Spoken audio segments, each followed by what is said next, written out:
Hi, I'm Tom from Sonardyne and I'm here with Eleanor from RS Aqua today and we're talking about ADCP. So first, do you want to just talk a little bit about Sonardyne, let people know what it is you do? Yeah, so thanks. So Sonardyne is one of the companies that's part of the overarching Cavalier group. So we have our sister companies, Chelsea Technologies, Wavefront, Voyus, and Iva, and now Forces as well to cover the defence space. But we've really branched out into those areas from Sonardyne's origins. So no pun intended. And so originally we were as Sonardyne we provided sort of electronic and acoustic services to the marine industry. And over time, we've built our portfolio and our reputation. And our core themes are navigation, positioning, communications, and monitoring. So a lot of that has been built on our acoustic modem technology originally. So the ability to talk to between different places underwater using sound waves, essentially transferring information between two places. So that information could be as simple as a timing distance between the two acoustic sensors. And over time that's been built up to include things like data transfer, and like I said before, positioning using our USBL systems and communicating and navigating with our inertial sensors as well. And so leading up to this point, that's been our sort of core technologies. And now with the launch of Origin, we've added ADCP, so measuring currents in the oceans, to our repertoire. And ADCP technology is now also available on our hybrid navigation platform, SprintNav. So we started, so the acoustic communications and positioning technologies, they tend to be in lower frequencies that can operate over longer ranges. But now we're using profiling and that's sort of higher frequency space, so shorter ranges, but sort of richer data sets and more information really. It's all really interesting. So it's quite a range of things you do there.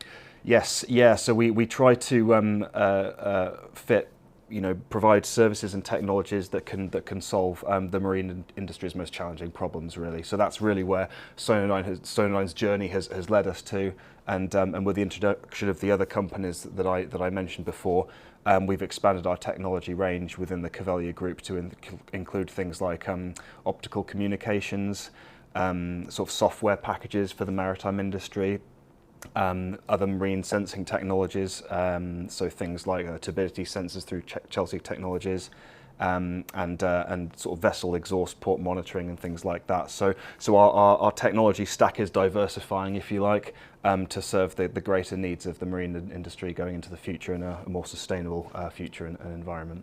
That's great to hear. So can you explain visually for our listeners what we've got in front of us here? Right, yes. So in front of us we have an Origin 600 ADCP, an acoustic Doppler current profiler, and what is it? It's basically a cylinder that's about 30 centimeters high, and it's about 200 millimeters wide. The cylinder holds an internal battery, it's an internal rechargeable battery, a bit like your mobile phone. And it also houses the electronics that capture the data, process the data, and store the data for later retrieval. So that's what the bulk of the device contains. And then on the top, you've got this sort of mushroom-shaped bit called the end cap that's a little bit wider than the housing for the battery and the electronics. What's on the end cap? The main bit is we've got 5 acoustic transducers. So these appear as roughly 6 or 7 centimeter diameter circles, slightly different color to the rest of the end cap and slightly recessed. And each of those are acoustic transducers, so we use those to transmit sound into the water. And each one has a sort of very well-defined direction of sensitivity, so they all point in slightly different directions. So you've got 4 of them that are slanted at 25 degrees to the vertical, and they're sort of distributed evenly around the full circle of the end cap, if you like. So you've got one facing north, one facing south, one east and one west, and they're all pointed at 25 degrees to the vertical. And in addition to that, you've got a 5th element, which we call 5th beam, and that points directly vertically, and that one's very useful for measuring waves and turbulence. So we've got a 5-beam ADCP, and what else have we got? We've got a small circular puck on the back of the ADCP. It's also on the slanted edge of the end cap, and that's about 2 or 3 centimeters in diameter. and that's the acoustic modem that's built into the device. So that allows you to communicate wirelessly underwater using sound waves with a listening device at the surface. So Sonardyne make acoustic listening devices. So the idea is you have one of those at the surface and the Origin 600 on the seabed, and you can use the integrated modem, acoustic modem as they're called, in the Origin 600 to talk wirelessly with the surface. So that's built into the end cap, that puck as we call it, sort of colloquially. So what else have we got? We've got what we call a battery disconnect. So that's a magnetic device that you plug into the end cap, and that kills all power to the device. So if the device is in transit moving from site A to site B, you plug that in and to make sure that you're not going to lose any power. Pull it out when you're ready to put the device in the water, and it will power up and start running. We've also got a fast charge port, again on one of the sloped edges of the end cap. And that allows, once the device is back out of the water, it's depleted its internal rechargeable battery, and you then plug it into mains using a kit we supply with the ADCP, and that will fast charge the ADCP, and it normally takes about 4 hours or so to reach 80% charge, so it is quite quick. So that's another external connector. There's temperature and pressure sensors built into the end cap on the side here. And we've also got a status LED, so that will flash sort of orange when it's waiting to do something and it's idle. It'll flash green when it's pinging away and sending sound waves out and measuring stuff. And it'll go red, say, when the battery is depleted and needs recharging. So it's just a nice little visual indication. You don't have to connect anything to the ADCP to have a simple idea about what it's doing, which is useful. And then on the front here of the end cap, we've got an 8-pin wet connector. And that we can use that with an external cable to supply power to the ADCP. So for users who have a cable deployment where they've got constant source of power, you can keep the ADCP running indefinitely through that port. It's also got Ethernet connectivity, so you can connect it to your computer and download files from the device via FTP. You can stream data out of the device if you want live updates. And so on and so forth. You can communicate with the device via an inbuilt web portal. So you bring up a web page and you can tell the ADCP to stop, to start, to ping faster, ping slower, download files, all this sort of stuff. And then finally on the external wet connector, we've got an RS232 port. So we know that lots of users like to use external sensors like a sound velocity sensor, a turbidity sensor, a CTD. All those sorts of sensors often have an RS232 serial port interface, and so you can send that data into the ADCP via this external wet connector. The ADCP will log that data and can also do onboard processing with it. So that's the overall sort of physical shape of the device and what's on it. That's really interesting. It's great to be able to get all that data live as well. What's the range on the acoustic comms? Yeah, so the acoustic modem will work out to a range of about 1,000 meters. So the device itself is rated to 150 meters, so you can place it 150 meters on the seabed, but you can talk to it sort of horizontally, 800 or 900 meters away, and you'll get good comms doing that. So you don't have to be right on top of it to actually communicate with it. That's great to hear. So before we go into a bit more about ocean currents, what's your background? When did you join Sonardyne? Right, okay, yeah, I joined Sonardyne almost 5 years ago to the day, so that's good. My background isn't in marine technology or science at all, actually. So my undergraduate degree was in physics, my postgraduate PhD was in experimental astrophysics. And this is a slightly different scenario. Yeah. I did a few postdoctoral research positions as an experimental astrophysicist, working on telescopes and analysing data from that.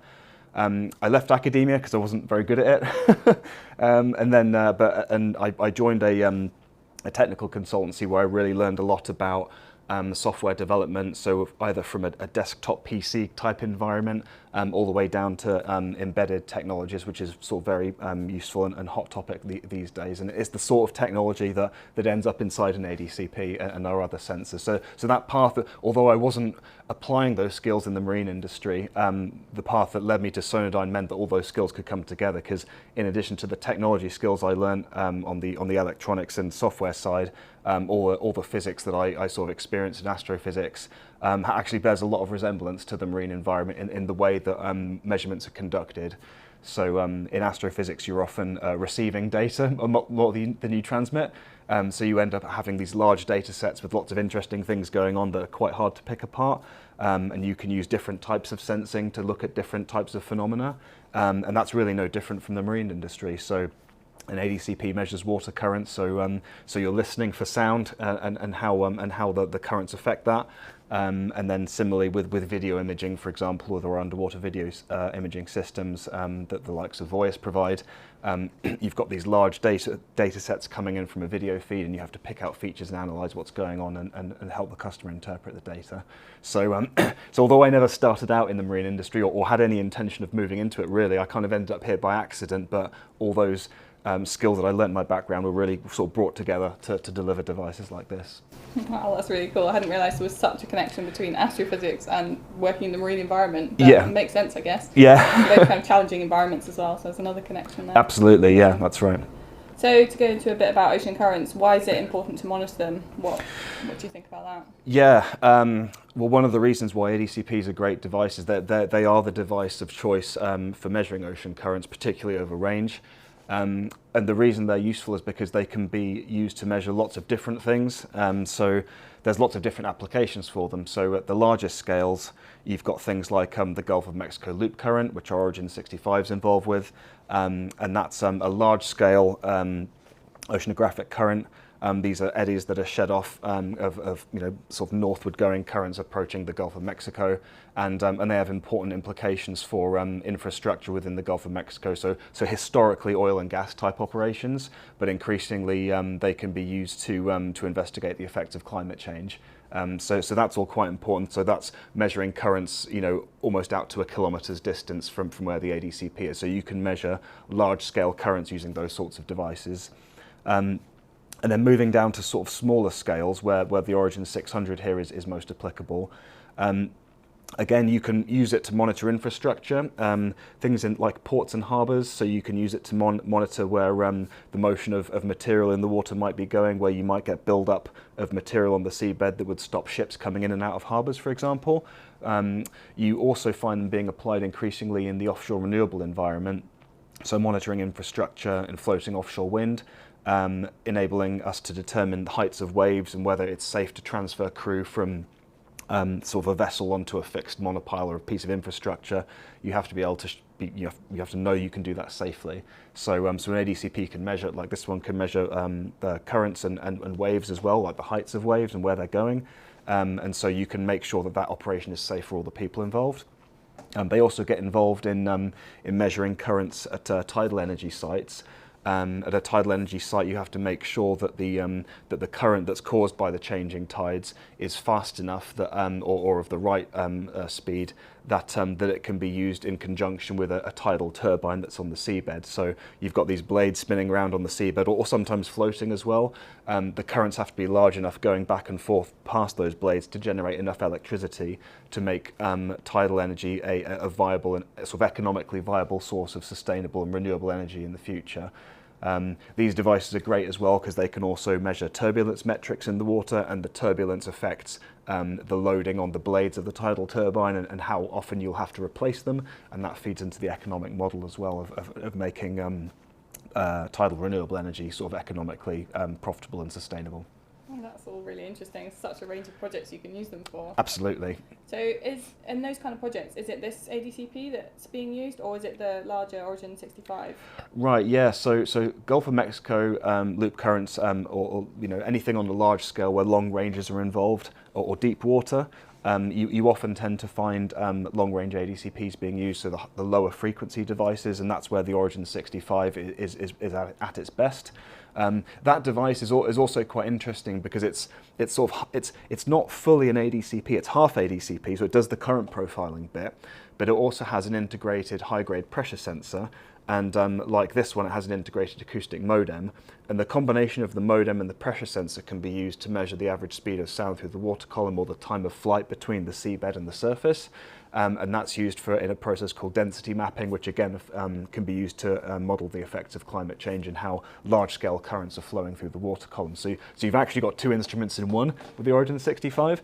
We sell a standalone system called PIES, which has the pressure sensor and the acoustic modem. And we've taken that technology and merged it with acoustic Doppler current ADCP technology, and that's what gives us our profiles of currents as well in one instrument. So So that's what that one's used for. This one is used on a sort of small, shallower water projects. So like the floating offshore wind I mentioned, and also ports and harbours. Obviously, that they tend not to be, they tend to be shallower water, and also tidal energy, as I also mentioned. This is a good one for that because it can do currents measurements, waves measurements, and turbulence measurements all from one device. And like the Origin 65, it's got an integrated acoustic modem which allows you to communicate through the water column without the need for cables. And it's all fully integrated, so you don't have any sort of setup process to go through. You just plug it in and off you go, it works. No, that's really interesting. I didn't realise there were kind of two instruments in one with that Origin 65 ADCP. Yes. Yep. So just can we explain a little bit what an ADCP actually is and how it works? So you mentioned an ADCP stands for acoustic Doppler current profiler. Yes. But yeah, it'd be good to understand a bit more about how it works. Yeah, so breaking down the acronym, the A is obviously for acoustic because we use sound waves to measure the water velocities, and we'll go into a little more detail about that in a second. Doppler comes from the fact that the sound waves that we put into the water, what happens is they move into the water, they scatter off of particles in the water, and some of that scattered sound comes back to the ADCP where we can measure it.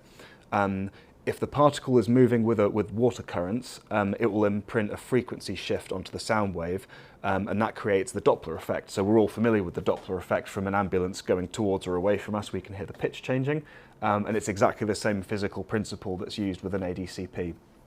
So in the ambulance scenario, the ambulance is emitting sound at a certain frequency, but as it's travelling, we receive that sound in our ears at a different frequency because there's motion between us and the ambulance because the ambulance is moving.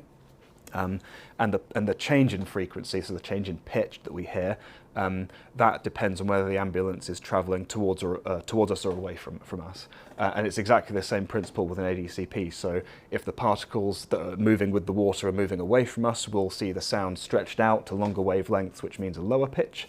And opposite, if it's coming towards us, then we'll hear the sound at a higher pitch in the ADCP. So by measuring that frequency shift, we can tell how far, which direction the water's going in and how fast it's going.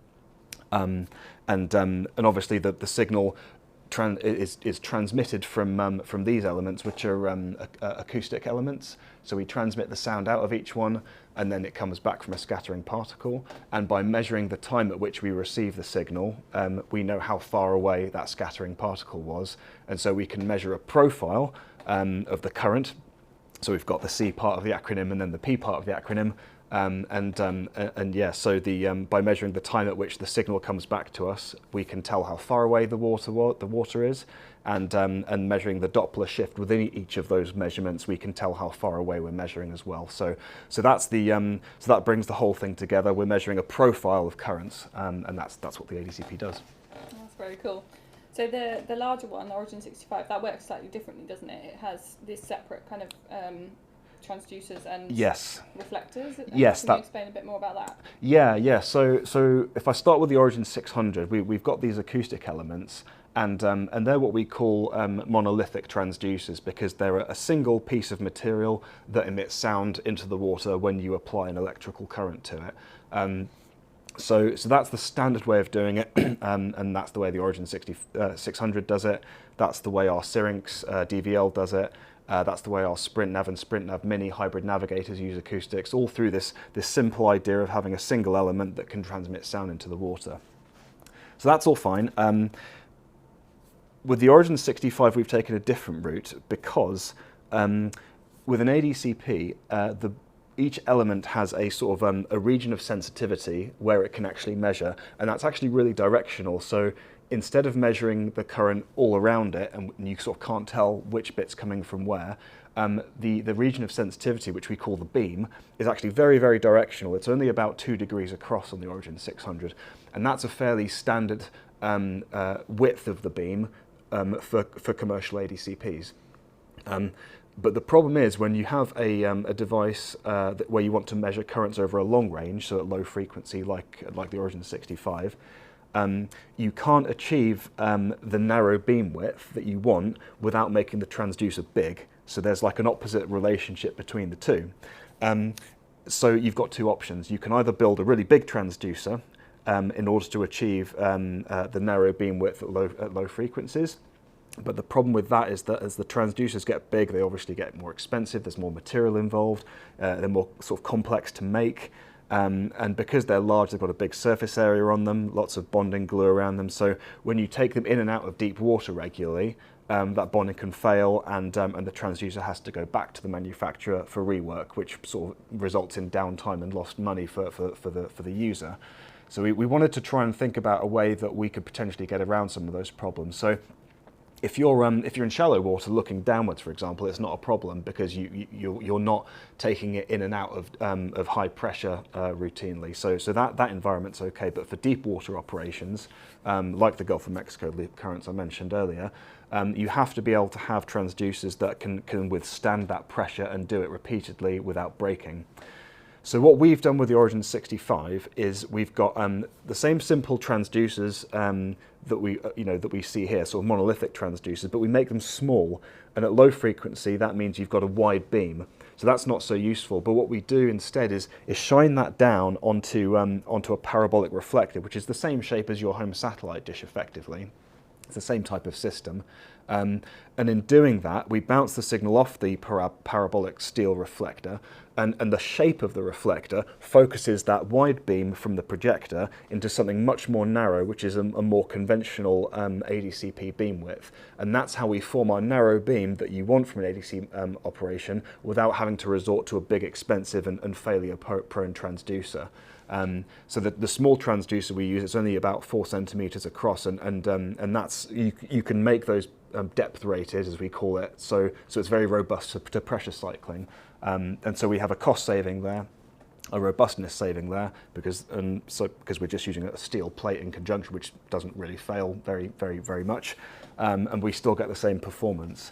And one of the other nice things about doing it that way is that the reflector, the satellite dish bit, you can make it big or small depending on what sort of beam you want. And so we've actually made it a little bit bigger than you'd expect conventionally to give us a narrower beam.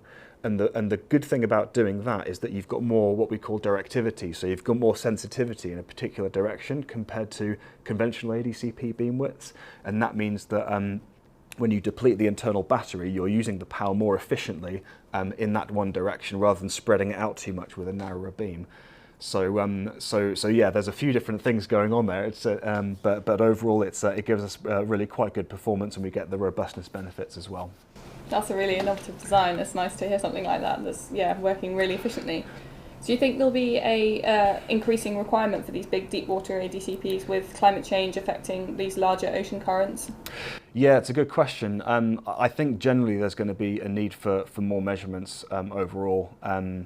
So now that climate change is a bit more in the public domain and more visible, people are sort of more concerned about it. They're going to want to monitor it more and more. And there's a place for ADCPs all across the depth range, because climate change affects everything. It's everywhere.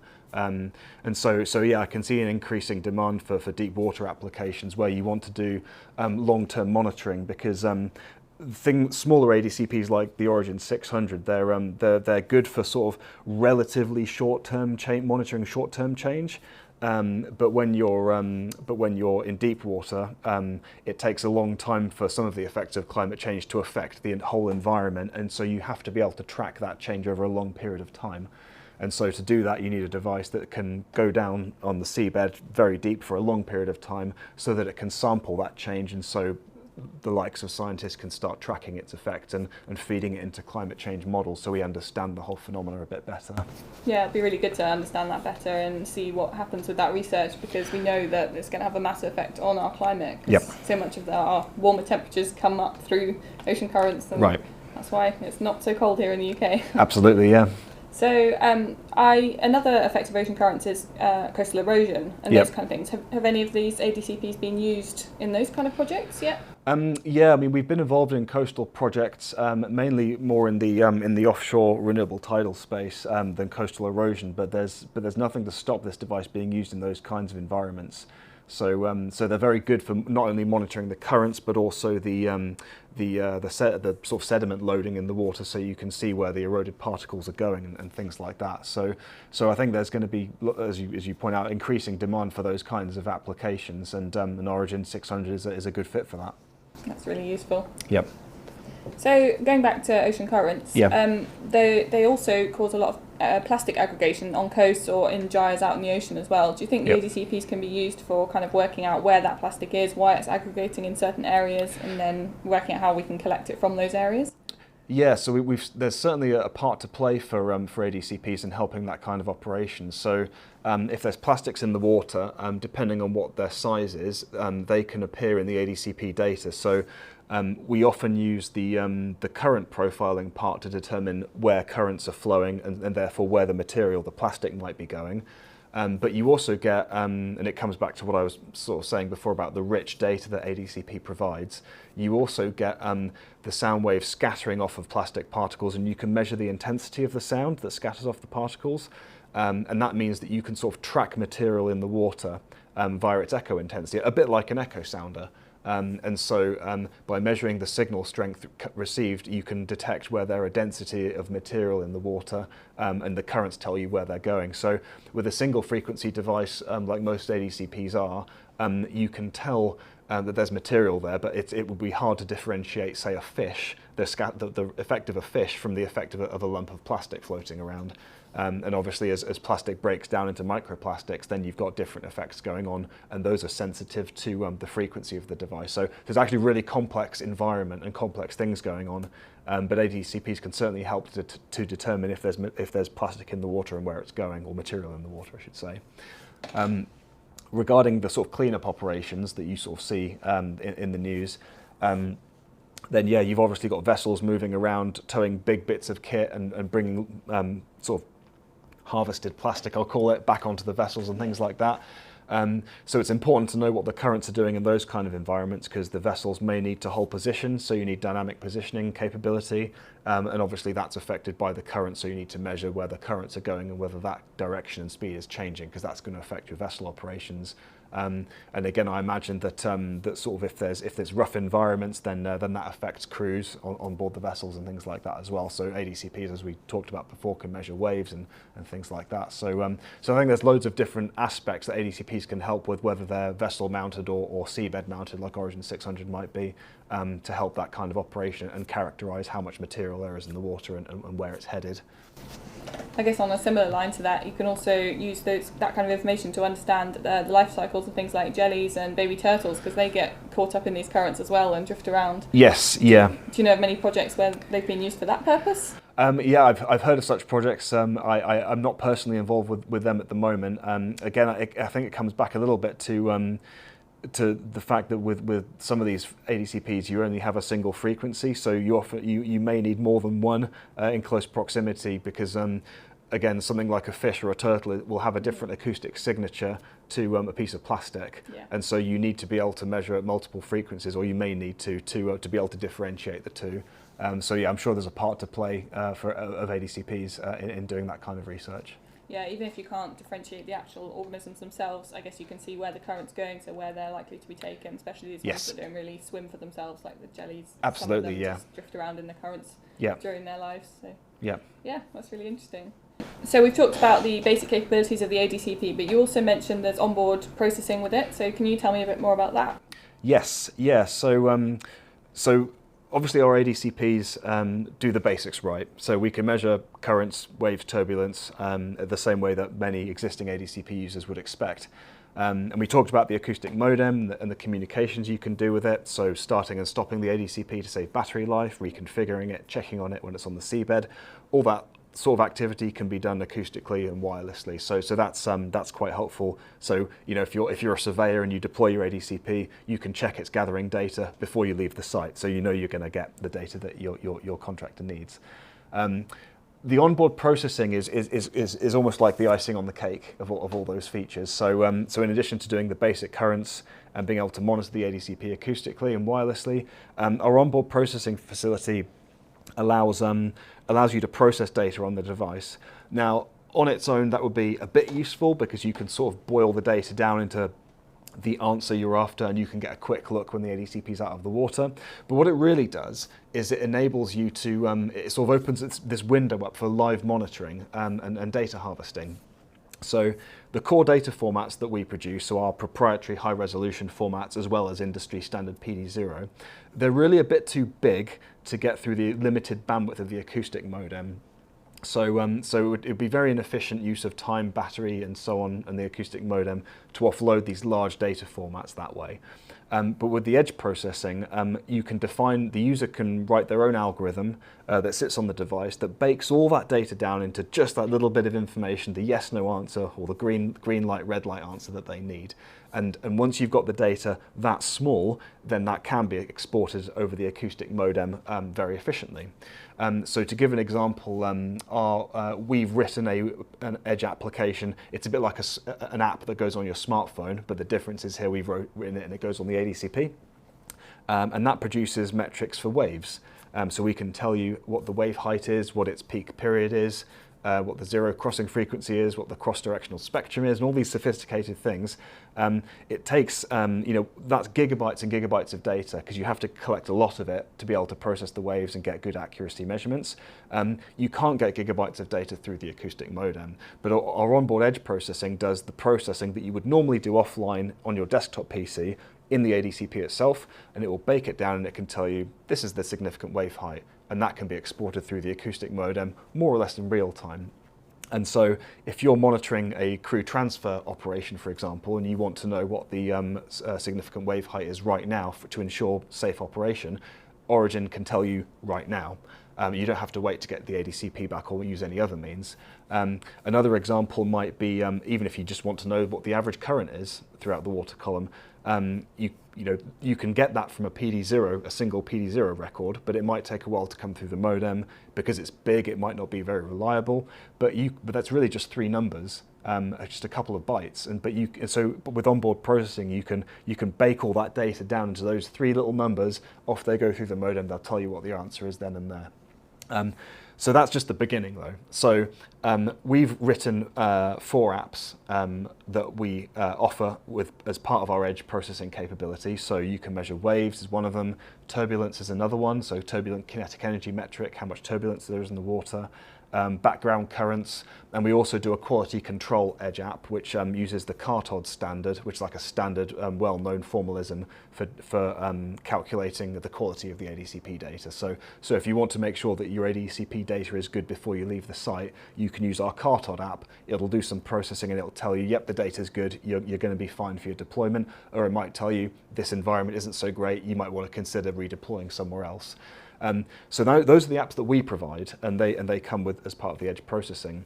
But people who purchase the edge capability on the device are also supplied with the edge software development kit, or SDK. And that means that if you've got programming resource of your own, so a programmer that works at RS Aqua, let's say, then you could write your own edge application that will specifically meet the needs of one of your clients that may have needs that are different from the edge apps that we provide. So you can customize the way the data processing is done, deploy your app onto the ADCP, and receive your data from the seabed to the surface acoustically, and therefore meet your client's needs. And Sonardyne doesn't need to be involved in that process. Once you've got the ADCP and the Edge SDK, it's like a sandbox. And we've been very careful to sort of constrain that sandbox so you can't break the core ADCP functionality. So you'll still get all your PD0 at the end, but if you choose to use it, you can customize the data in a way that is unique to your client's requirements. And that means you don't need to have back and forth with Sonardyne about adding new features that may not fit into our business model or any kind of future roadmap. You're sort of decoupled from that, and so it's sort of a highly customizable sort of environment that you can use. That's great. That makes the applications for it literally endless if you can just kind of customize it. It does, and it comes back again to what we were saying before about external sensors, for example. So we've experimented with an external turbidity sensor. So that sends its data over RS232 into the device. So ADCP will power the turbidity sensor. It will send its data into the device. that data gets logged anyway, but it also gets passed to the edge environment. So if sediment loading is important for you, you can combine that turbidity sensor measurement with the ADCP measurement in the edge environment and export that fused data acoustically, and so you can get the answer from both sensors in one shot, and you don't need to do anything else. Wow, that's amazing. It's pretty cool. Okay, well, I think that wraps it up. Eleanor from RS Aqua, thank you very much for coming in today. It's been a pleasure, and I hope that some of the information has been interesting and useful, and I'm sure we'll cross paths pretty soon.